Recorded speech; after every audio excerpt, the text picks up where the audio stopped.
سورہ نساء ترتیب کے اعتبار سے قرآن کریم کی چوتھی سورہ ہے۔ یہ مدنی صورت ہے۔ اس میں 176 آیتیں اور 24 رکوع ہیں۔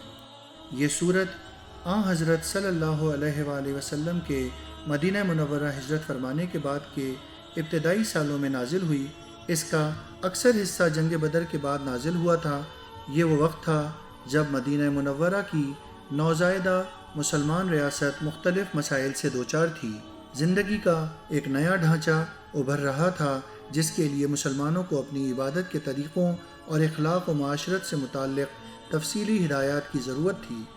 دشمن طاقتیں اسلام کی پیش قدمی کا راستہ روکنے کے لیے سر توڑ کوشش کر رہی تھیں اور مسلمانوں کو اپنی جغرافیائی اور نظریاتی سرحدوں کی حفاظت کے لیے نت نئے مسائل کا سامنا تھا۔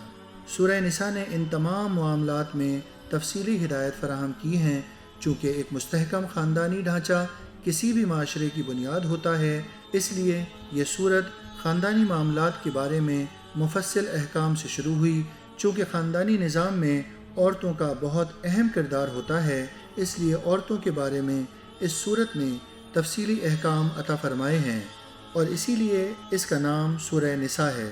جنگ احد کے بعد بہت سی خواتین بیوہ اور بہت سے بچے یتیم ہو گئے تھے، اس لیے سورت نے شروع ہی میں یتیموں کے حقوق کے تحفظ کا انتظام فرمایا ہے اور میراث کے احکام تفصیل سے بیان فرمائے ہیں۔ زمانہ جاہلیت میں عورتوں کے ساتھ طرح طرح کے ظلم ہوتے تھے۔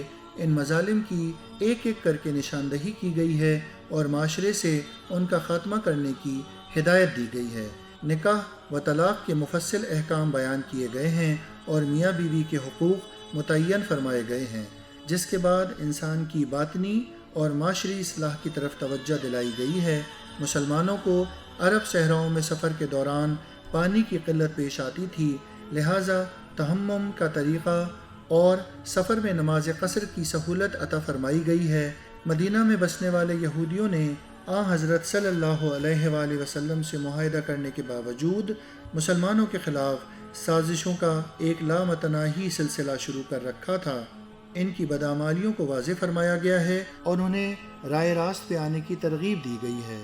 ان کے ساتھ ساتھ عیسائیوں کو بھی خطاب میں شامل کر لیا گیا ہے اور انہیں تسلیت کے عقیدے کے بجائے خالص توحید اختیار کرنے کی دعوت دی گئی ہے۔ اس سورہ میں سیاست اور حکمرانی سے متعلق ہدایت آئی ہیں۔ منافقین کی بدعمالیاں بھی واضح کی گئی ہیں۔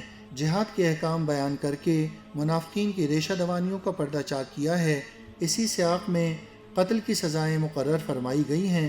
جو مسلمان مکہ مکرمہ میں رہ گئے تھے اور کفار کے ہاتھوں مظالم جھیل رہے تھے، ان کی ہجرت کے مسائل زیر بحث آئے ہیں۔ اسی دوران بہت سے تنازعات حضرت صلی اللہ علیہ وآلہ وسلم کے سامنے فیصلے کے لیے لائے گئے ہیں۔ ان کے فیصلے کا طریقہ آپ کو بتایا گیا اور مسلمانوں کو آپ کا فیصلہ دل و جان سے قبول کرنے کی تاکید کی گئی ہے۔ توحید کی اہمیت کو واضح کیا گیا ہے۔ خاندانی نظام اور میراث کے بارے میں صحابہ کرام نے حضرت صلی اللہ علیہ وآلہ وسلم سے متعدد سوالات پوچھے۔ ان سوالات کا جواب دیا گیا ہے۔ خلاصہ یہ کہ پوری صورت احکام اور تعلیمات سے بھری ہوئی ہے اور شروع میں تقوی کا جو حکم دیا گیا ہے، کہا جاتا ہے کہ پوری صورت اس کی تفصیلات بیان کرتی ہے۔